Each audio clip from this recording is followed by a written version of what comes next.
Hola, hola, ¿qué tal? Buenas noches con todos ustedes. El día de hoy es un poquito más temprano, pero estamos por acá para hablar de un tema muy importante y muy interesante también para tratar entre los hermanos creyentes, los cristianos, pero también esto puede servirles a cualquier persona, a todos en general. Así que bueno, vamos a hablar sobre la teología del trabajo. ¿Mm? Y para eso vamos a orar, ¿sí? Y dejar todo esto en manos de Dios. Padre, en el nombre de Jesús, gracias te doy por este tiempo maravilloso que me regalas, Señor, de poder estar una vez más compartiendo tu palabra. Señor, te pido que tú puedas hablar en nuestras vidas, que nos puedas afirmar en tu consejo y, Señor, que puedas romper cualquier idea que no venga de ti, Señor. Ayúdanos que tu palabra siempre nos conduzca a la verdad. Amén y amén. Muy bien, la teología del trabajo. Y agárrense porque esto sí, personalmente sé que va a mover algunas cosas en la cabeza, va a quitarte varias cosas porque la palabra de Dios tiene ese poder y esa autoridad. ¿Ok? Muy bien, la teología del trabajo. Segunda de Tesalonicenses, capítulo 3, verso 10 dice: porque también cuando estábamos con vosotros, os ordenábamos esto: si alguno no quiere trabajar, tampoco que coma o tampoco coma. La idea de que en el cristianismo uno puede vivir más cerca de Dios cuando le dedica más tiempo es una idea que ha seguido avanzando no solamente en estos últimos años, sino que viene desde la antigüedad, con gente como los esenios, que se dedicaban constantemente a la oración, a estudiar manuscritos antiguos, la ley de Dios, y indagaban constantemente y profundamente en todo lo que respecta a Dios o lo que tenía que ver con Dios. Pero, ¿qué ocurre? Que en Tesalónica, que fue una iglesia que fundó el apóstol Pablo, era una iglesia muy joven, primeramente. Eso lo vemos en Hechos capítulo 17, lo puedes leer todo ese capítulo. ¿Qué pasa? Que esta iglesia, por el mismo hecho de ser una iglesia prematura, estaba comprendiendo mal algunas cosas que el apóstol Pablo señala. Por ejemplo, en Primera de Tesalonicenses, el apóstol Pablo habla mucho de la segunda venida de Cristo. Constantemente está hablando de ese momento glorioso que todos los cristianos estamos esperando.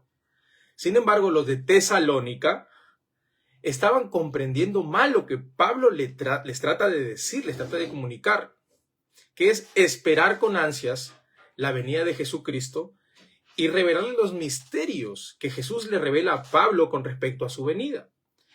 Pero estos creyentes de Tesalónica empezaban a vender sus cosas, empezaban a dedicarse solamente a la reunión, a la comunión con los creyentes, tanto así que se volvieron ociosos. Por eso es que en segunda de Tesalonicenses, capítulo 3, el texto que hemos leído, Pablo les dice: si alguno no quiere trabajar, tampoco coma. Porque los de Tesalónica creían que ser espirituales significaba no trabajar y dedicarse completamente al Señor.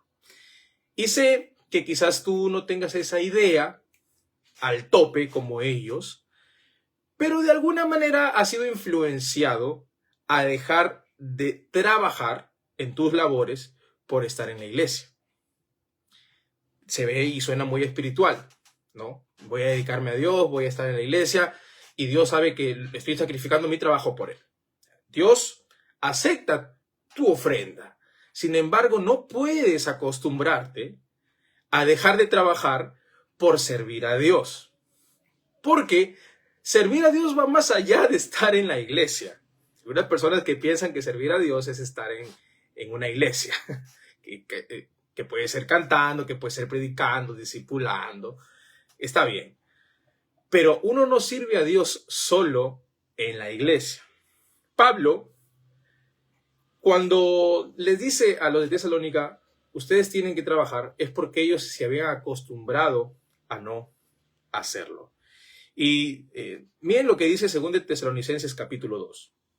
Pero con respecto a la venida de nuestro Señor Jesucristo y nuestra reunión con Él, está hablando de ese encuentro que algún día tendremos con Jesús en su segunda venida. Os rogamos, hermanos, que no os dejéis mover fácilmente de vuestro modo de pensar. Escuchen esto. Ni os conturbéis ni por espíritu, ni por palabra, ni por carta, como si fuera nuestra. En el sentido de que el día del Señor está cerca. O sea, miren cómo Pablo está atacando al problema, a lo que ellos estaban comprendiendo, de lo que Pablo en realidad les estaba tratando de decir de la segunda venida de Jesús. Él no les dijo en ningún momento, abandonen todo y esperen ociosamente a Jesús. En ninguna parte. Entonces Pablo le dice, ustedes no pueden tomar esto de que el Señor viene y está pronto a venir, que está cerca, para dejar de hacer sus labores cotidianas. Verso 3 dice, nadie os engañe en ninguna manera porque no vendrá sin que antes venga la apostasía. Está aclarando de que tienen que suceder algunos sucesos con anterioridad. Primero tiene que pasar eso, o previamente. Después en 1 Tesalonicenses capítulo 4, dice Pablo a los de Tesalónica, y que procuréis tener tranquilidad y ocuparos, miren esto, en vuestros negocios. Pablo en la primera carta no solamente habla de la segunda venida de Cristo, sino que les habla de los negocios, dando a entender de que no estaba enfocando su mensaje en el abandono del trabajo diario, sino de vivir como si Cristo viniera ya. Y de ahí veremos versículos como todo lo que hagan, háganlo como para el Señor, pero de ahí lo vamos a ver más abajito cuando vayamos avanzando. Ocuparos en vuestros negocios. Se dice que los de Tesalónica tenían negocios, o sea, no cualquiera tiene un emprendimiento, no cualquiera abre una tienda, no cualquiera vende algo, no cualquiera se dedica a comerciar. Normalmente las personas trabajan para alguien más. Y está bien que lo hagas. Pero los de Tesalónica tenían negocios. Pablo lo aclara. Ocúpense en vuestros negocios. Pero aquí no solamente está colocando solamente a la gente que tiene un emprendimiento, sino a todas las personas que están involucradas en algún negocio. Pues, o sea, puede ser que seas un trabajador o el dueño o jefe de una empresa. Y a trabajar con vuestras manos de la manera que os hemos mandado. Miren, el apóstol Pablo está aclarando. Yo no solamente les hablo de la segunda venida de Cristo, les hablo de vivir como si Cristo viniera pronto. Y eso significa mucho. En nuestro contexto, no como que ha cambiado mucho, ¿verdad? No ha cambiado la idea de que estamos esperando al Señor y no hay que estudiar, no hay que salir adelante, no hay que lograr o alcanzar metas, no hay que tener nuestra casa. O sea, todas esas ideas no vienen del siglo pasado, vienen desde muchos años atrás, desde 2 siglos, ¿verdad? Perdón, 2 siglos, 2000 años. Esto viene mucho tiempo atrás. Es como un bicho que empieza a infectar los pensamientos de los creyentes. Y esto, lamentablemente, ha llegado a hacernos mediocres. Porque si bien es cierto, Cristo sí va a venir y debemos de esperar su venida. Como dice la palabra, debemos amar esa venida. Sin embargo, miren, qué sorprendente que cuando hablamos de trabajo en la iglesia, hablamos de hacer las cosas a medias. La gente que no es de la iglesia sabe que si contrata a un cristiano a hacer algo, puede que no le haga el trabajo tan bien. Incluso la misma iglesia, cuando quieren de los servicios no sé, de albañil o de cualquier otro servicio, muy pocas veces confía en los hermanos que trabajan ahí en la iglesia, ¿verdad? O que tienen su oficio. Y contratan a gente que no es de la iglesia. ¿Por qué? Porque tienen la idea de que los que no son de la iglesia no dan lo mejor. Esto también se ve incluso en los ensayos, los que son músicos. La gente del mundo, cuando va a ensayar a un lugar, cuando se reúnen para ensamblar, no se reúnen para aprender las canciones en ese momento, se reúnen a ensamblar. ¿Qué pasa con los ministerios de alabanza? La mayoría se reúnen recién a sacar los temas en pleno ensayo y se pasan 5 horas, cuando el ensayo solamente debió ser a lo mucho 45 minutos a 1 hora. Pero la idea de esta poca excelencia puede que tenga razón de parte de los inconversos. Porque, repito, este bicho de la mediocridad, de la ociosidad, de decir, no, yo no me desenvuelvo o no soy bueno en esto que debería ser bueno, es porque busco más a Dios. No. Lamentablemente esto ocurre. Y esto también tiene que ver con las cosas como ocurrieron en el primer siglo, o en el segundo, y se fortaleció en el tercero. Cuando apareció la separación entre el clero y los laicos, entre los sacerdotes y la gente importante con las personas que solamente se dedicaban a trabajar en las cosas seculares. El clero es una separación de la Iglesia Católica. Por eso es que los sacerdotes, la gente que está en la iglesia metida incluso como monjes, ¿verdad? Son gente que se dedican completamente a Dios. Oran todo el día o tienen sus horarios o sus rutinas de oración. Ellos están lecturando la Biblia. Ellos no se juntan con el mundo. Las monjas igual, ¿verdad? Ellas no salen al exterior a no ser que tengan diferentes misiones o de vez en cuando salgan a visitar a sus familiares o hacer cualquier otra cosa. Pero no tienen contacto con el mundo de una manera directa, porque ellos han separado la espiritualidad con la secularidad. Para ellos, la gente que realiza oficios es del mundo. Y orar y predicar o hacer que alguien se confiese, eso es de Dios.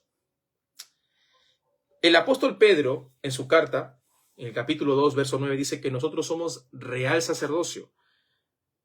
Nosotros no podemos decir que cierto sector son sacerdotes. Eso tuvo su tiempo en la época de Israel, cuando la tribu de Leví estaba al frente del templo como los sacerdotes. Ellos eran los que ofrecían los sacrificios por los pecados del pueblo.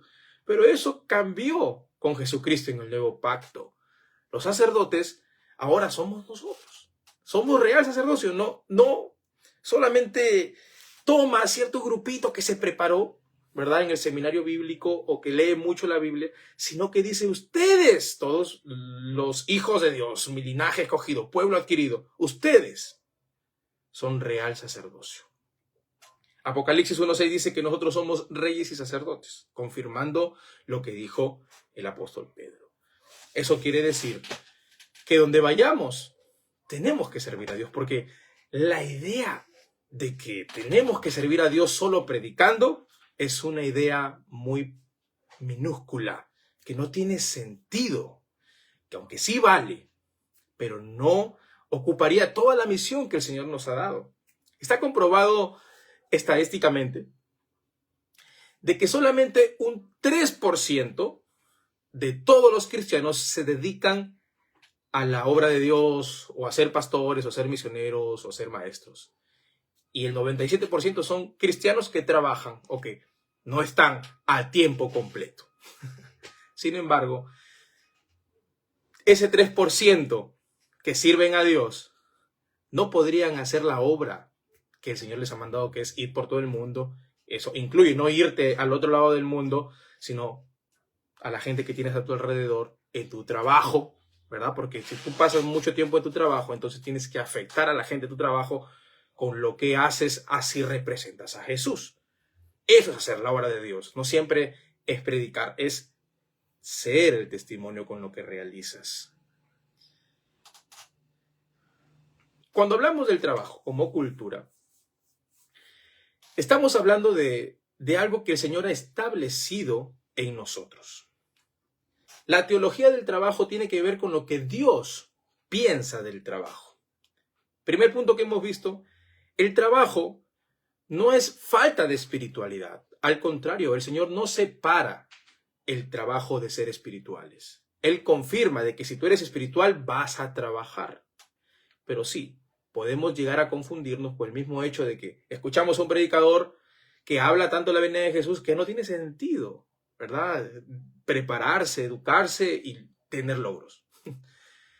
Lo segundo que hemos visto es que no podemos separar las cosas de Dios con las cosas del mundo, porque todo lo que hacemos tiene que ver con Dios. Que nuestra labor como cristianos, así estemos en el 97% de los cristianos que no se dedican tiempo completo a Dios, estamos haciendo directa e indirectamente la obra de Dios.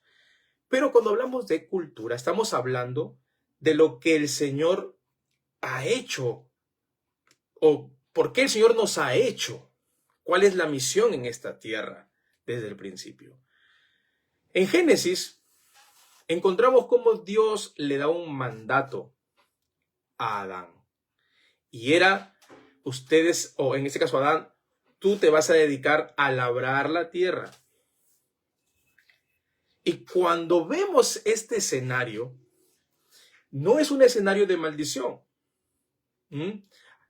Aunque tú no lo creas, hay personas que aún siguen pensando que el trabajo es una maldición. Hay gente que dice, el trabajo Dios lo instituyó como maldición, porque no han leído bien Génesis. Ellos creen que cuando Dios le dice a Adán, con el fruto, con el sudor de tu frente, vas a comer el pan, ahí está el trabajo.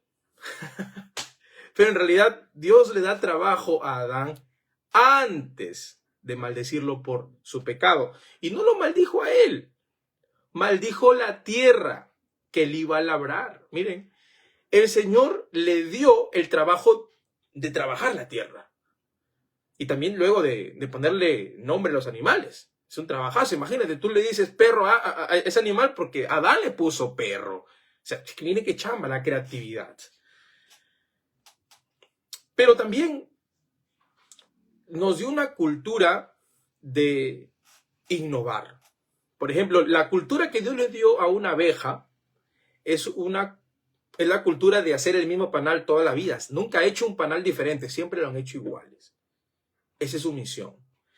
Lo que Dios ha puesto en nosotros no es hacer algo siempre, o sea, algo igual siempre, o lo mismo siempre, sino que Dios ha puesto en nosotros la capacidad de crear, porque Él nos hizo su imagen y semejanza.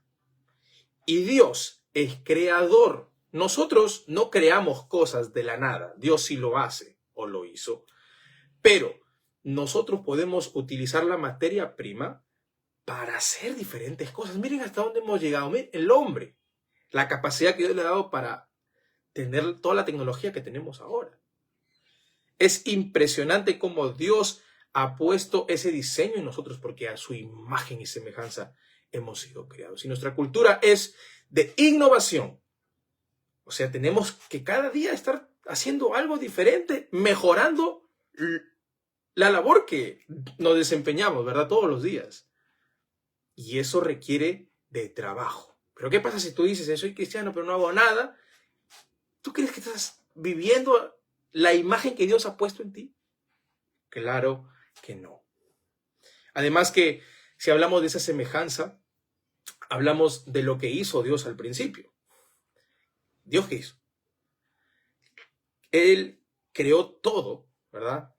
Los peces, el mar, la tierra, separó las aguas de las aguas, al hombre mismo, en 6 días.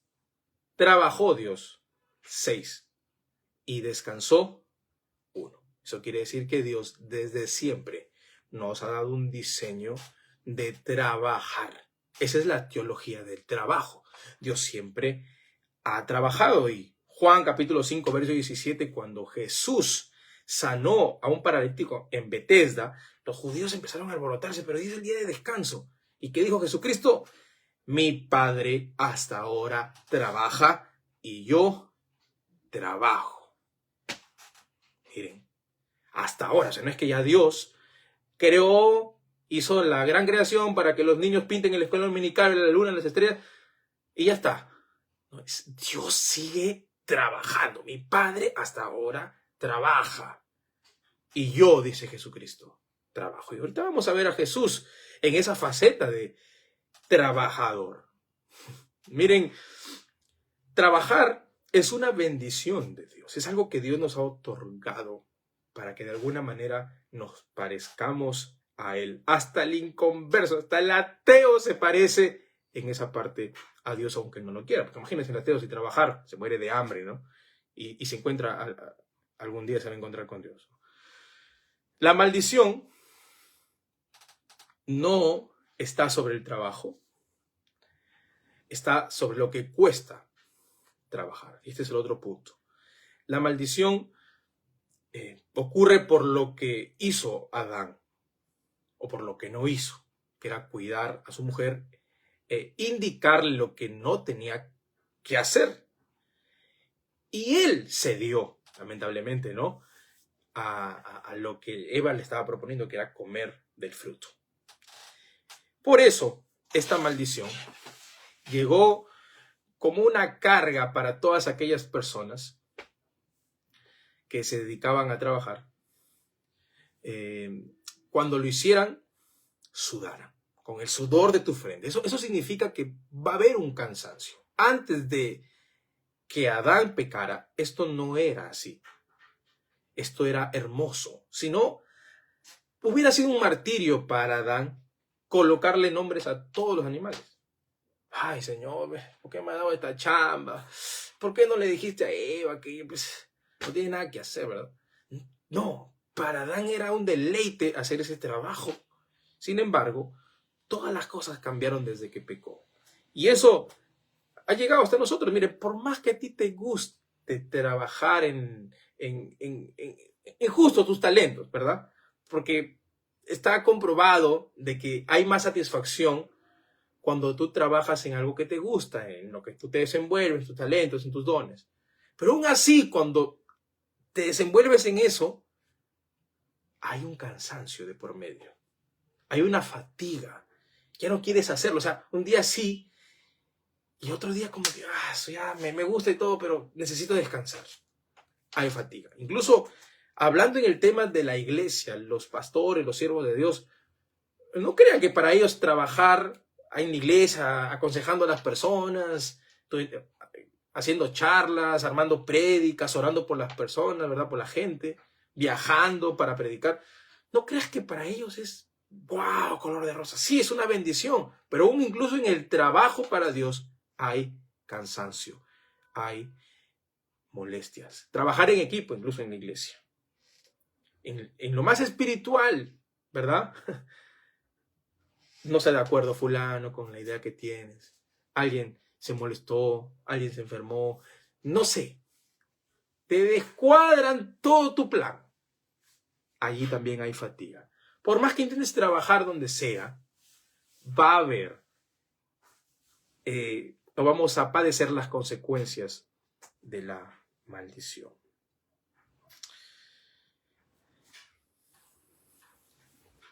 Por ejemplo, también el trabajo en nuestro matrimonio, ¿verdad? Allí hay problemas, ahí también la gente se enferma, tu esposa se puede enfermar, tú te puedes enfermar, tus hijos, o en tu familia. Hay mucho trabajo que hacer.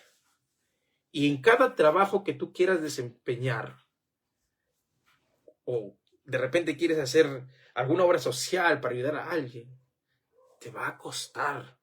Todo cuesta desde ahora en adelante. Pero Jesús nos da un ejemplo del trabajo a su manera. Y ese es el otro punto. Jesús, por ejemplo, trabajó toda su juventud. Él trabajó en el oficio de su papá, que era carpintero. Martilló, cortó madera. También se dice que carpintero era aquellas personas que hacían casas. Bueno, Jesús trabajó hasta los 30. Y a los 30 recién empezó su ministerio de la predicación. Pero incluso en su ministerio, el trabajo que hizo no fue fácil, porque ahí no habían carros o Ubers o InDrivers. Allí, Jesucristo utilizó sus pies para caminar miles de kilómetros en sus 3 años de ministerio. A Jesús no es que se sentaba en un lugar y ya está. Escúchenme, no, él iba de aldea en aldea, dice la Escritura, sanando, predicando las buenas nuevas del Evangelio. No fue fácil. Miren, hay una parte en la Biblia, en Juan, antes de que Jesús comiera la cena con sus apóstoles, en donde él se toma una toalla, se ciñe una toalla y empieza a lavarle los pies a los discípulos. ¿Por qué creen ustedes? ¿Verdad? Sí lo saben. Porque normalmente ellos caminaban y sus pies estaban sucios. Entonces, Jesús estaba que lavaba los pies sucios a sus discípulos. Jesucristo también utilizaba sandalias. No habían zapatos, en ese tiempo uno se habían inventado. No había zapatillas cómodas. No había. Eran sandalias. Y Jesucristo utilizó muchas veces el recorrido para poder llevar el mensaje del Evangelio.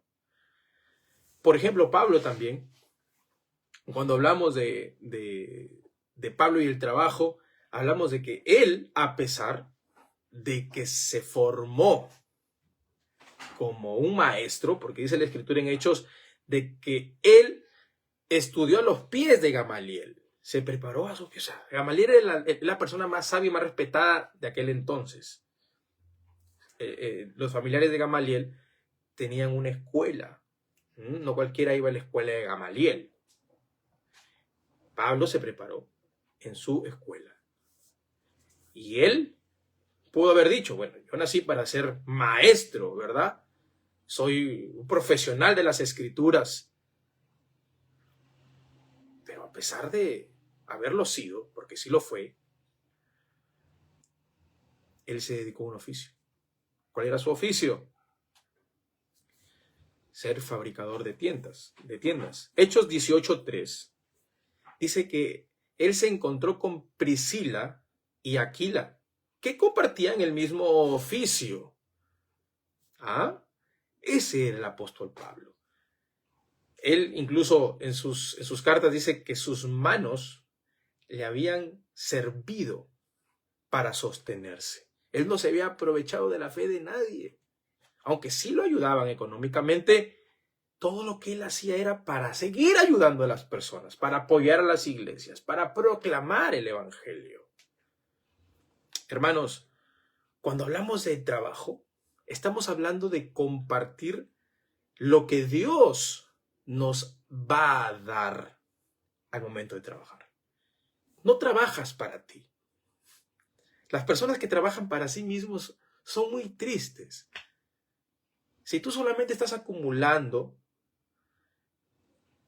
y no sé, con la idea de querer enterrarte con todo tu dinero, qué triste es tu vida.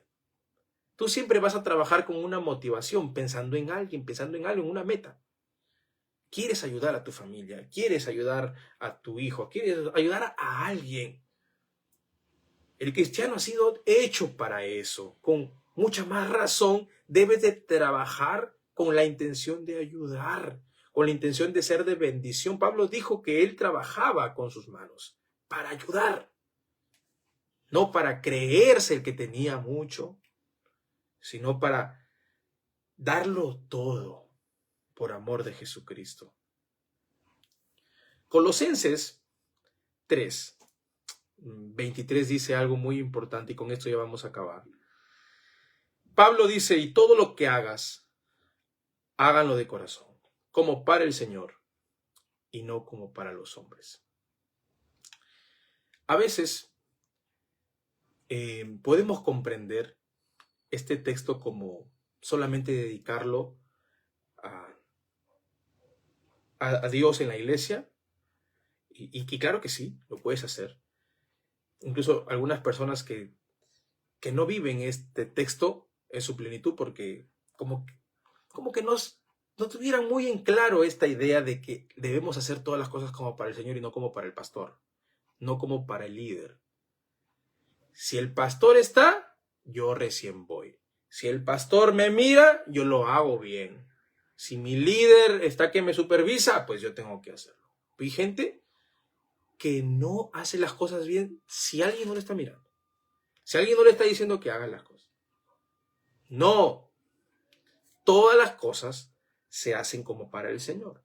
Pero la otra idea es que nosotros tenemos que hacer todas las cosas para el Señor porque a veces los hombres no nos van a reconocer, por más que lo hagas muy bien. Nadie te va a decir gracias quizás, o qué bonito lo hiciste, excelente. Quizás en vagas veces, en raras veces, sí alguien te reconozca. Pero el Señor nos da ese consejo porque Él es el único que puede recompensarnos. Aunque nadie más lo haga, si tú lo haces como para el Señor te recompensa. Así nadie te recompensa. El Señor usa gente para que tú recibas lo que mereces por tu buen trabajo. Pablo está que le habla a la iglesia de Colosas en un contexto muy difícil. El contexto es de los esclavos. Pablo está que aconseja a la gente que es esclava. Y miren, estos esclavos no eran necesariamente esclavos a la fuerza, sino porque ellos mismos se hacían esclavos por sus deudas, por tener libertad, en fin. En la esclavitud que estos hombres tenían, Pablo les dice, ustedes son cristianos, pero son esclavos. Deben hacer todas las cosas no como para tu amo, sino como para el Señor. Es el Señor quien ve lo que estás haciendo. Y esto lo puedes tomar tú como un trabajador. Quizás no eres esclavo, aunque quizás parezca, ¿no? Pero tú eres el trabajador de alguien. No hagas las cosas para él.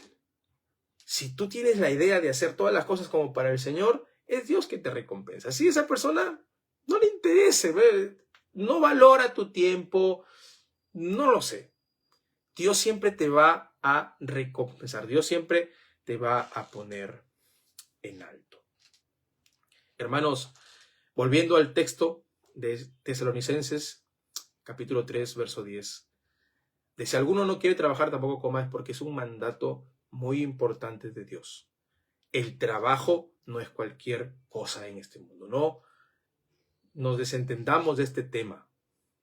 El trabajo es algo que Dios quiere que tú y yo realicemos, pero no por hacerlo, sino de manera excelente. Conforme vayamos avanzando en esos estudios con respecto al trabajo, vamos a ir viendo otros temas concernientes a esto para empatar, enlazar, y así nosotros nos perfeccionemos en nuestras labores y también lleguemos a prosperar. ¿A quién no quiere prosperar con la ayuda de Dios? Pero nadie prospera si no trabaja. Hay gente que está esperando que Dios le dé dinero. No sé, está esperando que se encuentre una maleta o que Dios abra un pedacito del cielo y le tire algunos dólares. Eso no va a ocurrir jamás. El Señor no espiritualiza la pereza. Más bien lo ve como de los necios, como prácticas de ellos, de los necios. Pero sí bendice el trabajo a los diligentes. Si tú entiendes este tema, vas a salir de deudas, de pobreza y de tantas cosas que vives por no tomarte en serio un mandato de Dios, que es trabajar 6 días y descansar 1. ¿Quieres parecerte a Dios? Trabaja. Es también una faceta de Él. Porque hay gente que también dice, no, yo quiero parecerme a Dios. Sí. trabaja y hazlo bien.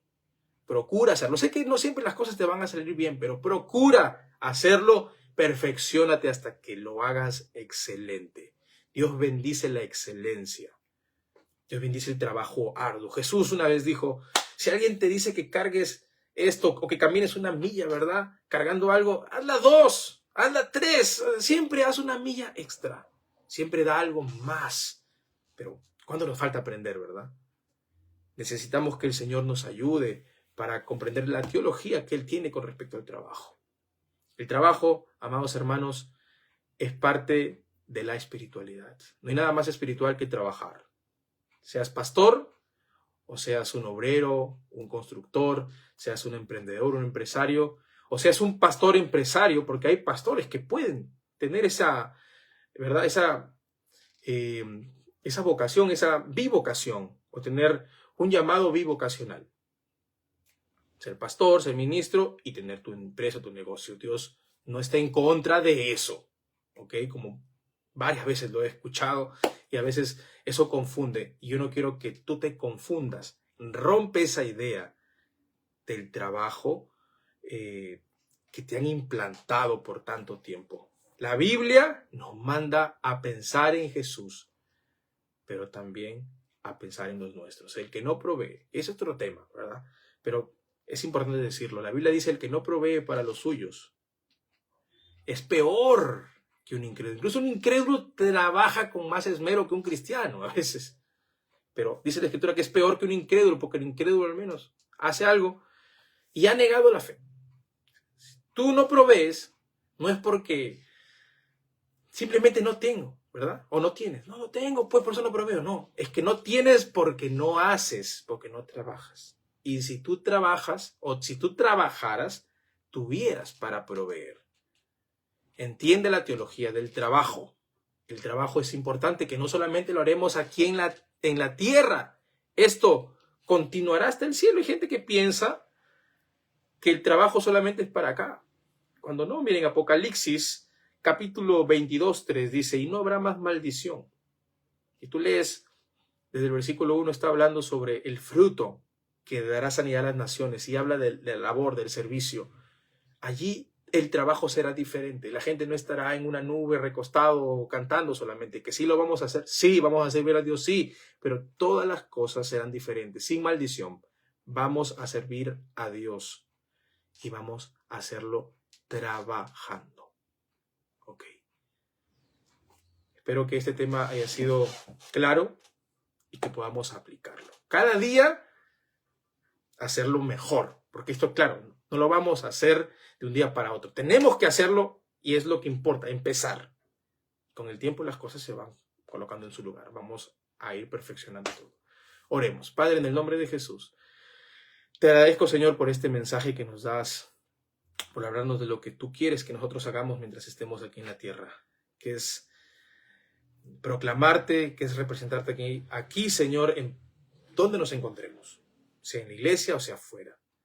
Gracias, Señor, porque tú quieres a través de estos mensajes llevarnos a ser mejores hijos tuyos, hijos de ejemplo, que te glorifiquen en todo. Eso es lo que significa que todo lo hagamos para la gloria de Dios, que todas las cosas te glorifiquen, Señor. Ayúdanos a poder hacerlo fielmente. En el nombre de Jesús. Amén y amén. Que Dios los bendiga, cuídense mucho, nos vemos en otra oportunidad.